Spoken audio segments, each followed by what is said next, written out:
ओम नमः शिवाय, ओम नमः शिवाय, ओम नमः शिवाय, ओम नमः शिवाय, ओम नमः शिवाय, ओम नमः शिवाय।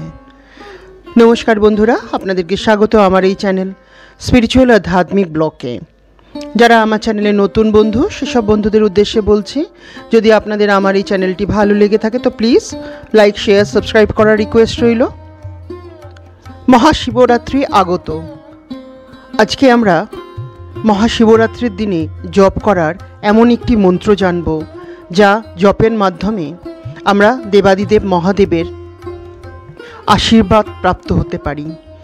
এবং এই শিব চতুর্দশীতে যদি এই মন্ত্র জপ করা যায় এবং আরতির সময় যদি এই মন্ত্র পাঠ করা যায় বা শ্রবণ করা যায়, তাহলে দেবাদিদেব মহাদেবের কৃপায় সমস্ত রকম দুঃখ, কষ্ট, জ্বালা, যন্ত্রণা থেকে মুক্ত হওয়া যায়। এবং শিবপুরাণে আরও বলা হয়েছে এই মন্ত্র সম্বন্ধে, এই মন্ত্রর সঙ্গে দেবাদিদেব মহাদেবের ঘনিষ্ঠ যোগাযোগ আছে। প্রথমে এটা জেনে নেওয়া দরকার যে শিব শব্দটির অর্থ হল সমস্ত রকম শুভ। ভগবান শিব পাপ ও সন্ত্রাসের বিনাশ করেন। ভগবান শিব পার্থিব সুখের দাতা ও শুভের প্রবর্তক। মহাদেব শিবকে শঙ্করও বলা হয়ে থাকে, যার অর্থ হল ভালোর কর্তা। মহাদেব হলেন সমস্ত ত্যাগের মূর্তি।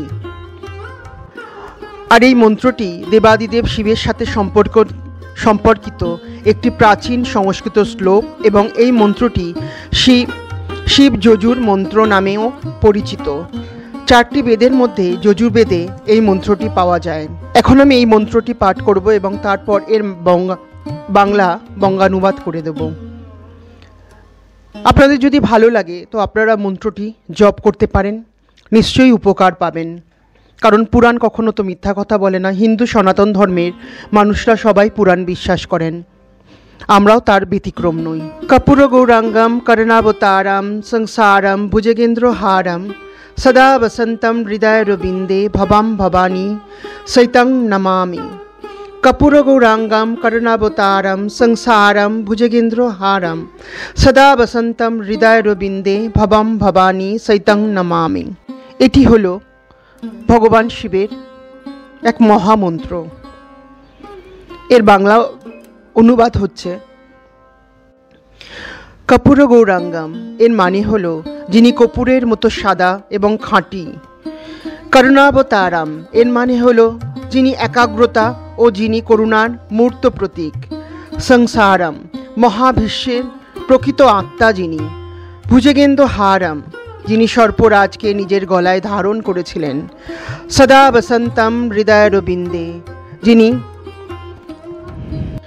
পদ্মের মতো বিশুদ্ধ হৃদয়ে বাস করেন। তিনিই হলেন দেবাদিদেব মহাদেব, স্বয়ং ভোলে শঙ্কর। বন্ধুরা, আপনারা হয়তো ভাবছেন যে পদ্ম তো কাদায় জন্মায়, তাহলে কি করে বিশুদ্ধ হবে? হ্যাঁ বন্ধুরা, পদ্ম কাদায় জন্মায়, তবে তা কাদার দ্বারা অস্পৃশ্য থাকে। ভবাম ভবানী সৈতম নমামি। আমি ভগবান শিব এবং তার সহচর পত্নী দেবী পার্বতীকে এবং তাদের রূপকে শত কোটি কোটি প্রণাম করি। ভগবান শিব যিনি মাতা পার্বতীর সাথে আমার হৃদয়ে বাস করেন, যিনি কর্পূরের মতো শ্বেত, যিনি করুণার প্রকাশ, যিনি বিশ্ব জগতের সার, এবং যিনি সাপের রাজা বাসুকী নাগকে তার গলায় পরিধান করেন, আমি সেই দেবাদিদেব মহাদেবের চরণে শত কোটি কোটি প্রণাম জানাচ্ছি। এখন আসছি কি করে এই মন্ত্র জপ করবেন। শাস্ত্রে বলা হয়েছে এই মন্ত্র জপের কিছু নিয়ম আছে। মহাশিবরাত্রি থেকে এই মন্ত্র জপ করলে এই মন্ত্র সিদ্ধ হয় বলে শাস্ত্রে বলা হয়েছে। যদি তা না হয়, যে কোনো সোমবার থেকে এই মন্ত্র জপ করা শুরু করতে পারেন। এবং এই মন্ত্র জপের জন্য শুদ্ধ বসতে একটি আসনে বসতে বলা হয়েছে, এবং দেবাদিদেব মহাদেবের মাথায় জল অর্পণ করতে বলা হয়েছে, এবং একটু বেলপাতাও দিতে বলা হয়েছে। তবে এই মন্ত্র জপের আগে গুরু বন্দনা, নিজের ইষ্ট বা গুরুদেবের বর্ণনা করতে বলা হয়েছে, মানে সেই মন্ত্রটি জপের কথা বলা হয়েছে। এবং এরপর গণেশ বাবার মন্ত্র জপ করতে বলা হয়েছে এবং তারপরেই আপনি এই মন্ত্রটি জপ করতে পারবেন। প্রতিদিন এই মন্ত্র 51 বার বা কমপক্ষে একটি মালা মানে 108 বার জপ করতে বলা হয়েছে। যদি তাও সম্ভব না হয় 21 বার তো করা যেতেই পারে। এই মন্ত্র প্রতিদিন জপ করলে মনোযোগ বাড়তে সাহায্য করে এবং যেই ভক্ত এই মন্ত্র জপ করেন দেবাদিদেব মহাদেবের কৃপায় এবং মাতা পার্বতীর কৃপায় তার জীবন থেকে দুঃখ কষ্ট দূর হতে থাকে। মন্ত্র জপের উপকারিতায় বলা হয়েছে ভগবান শিব করুণার অবতার। এটি বিশ্বাস করা হয় যে যদি কোনো ভক্ত প্রতিদিন এই মন্ত্র জপ করেন এবং কঠোর পরিশ্রমের মাধ্যমে যদি কোনো কিছু অর্জন করতে চান তাহলে তা তিনি পাবেনই এবং ভগবান শিবের এবং মাতা পার্বতীর আশীর্বাদে তিনি সব রকম বিপদ আপদ থেকে সেই ভক্তকে এবং তার পরিবারকে রক্ষা করেন। শিবপুরাণে উল্লেখ আছে যে দেবাদিদেব মহাদেবের এই মন্ত্রটি যথেষ্ট শক্তিশালী মন্ত্র। যদি কেউ শুদ্ধ মনে শুদ্ধ সংকল্প করে, কারণ এই মন্ত্রটি জপ করার আগে একটা সংকল্প করতে লাগবে। আপনি সেটা 21 দিনের সংকল্প করতে পারেন, 51 দিনের সংকল্প করতে পারেন, যেরকম আপনার সুবিধে, বা 11 দিনেরও সংকল্প করে দেখতে পারেন।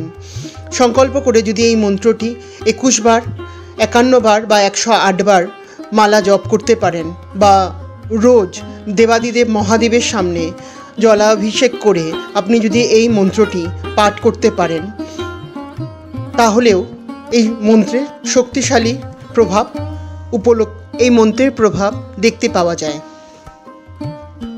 তাই যারা যারা দেবাদিদেব মহাদেবের ভক্ত তারা এই মন্ত্র এই মহাশিবরাত্রি থেকে শুরু করে দেখতে পারেন, নিশ্চয়ই উপকার পাবেন। দেবাদিদেব মহাদেবের কৃপায় এবং মাতা পার্বতী কৃপা সবার উপর বর্ষিত হোক। সবাই ভালো থাকুন, সুস্থ থাকুন। আজকে এই পর্যন্তই। যদি আপনাদের আমার এই চ্যানেলটি ভালো লেগে থাকে তো প্লিজ লাইক, শেয়ার, সাবস্ক্রাইব করার রিকোয়েস্ট রইল। নমস্কার।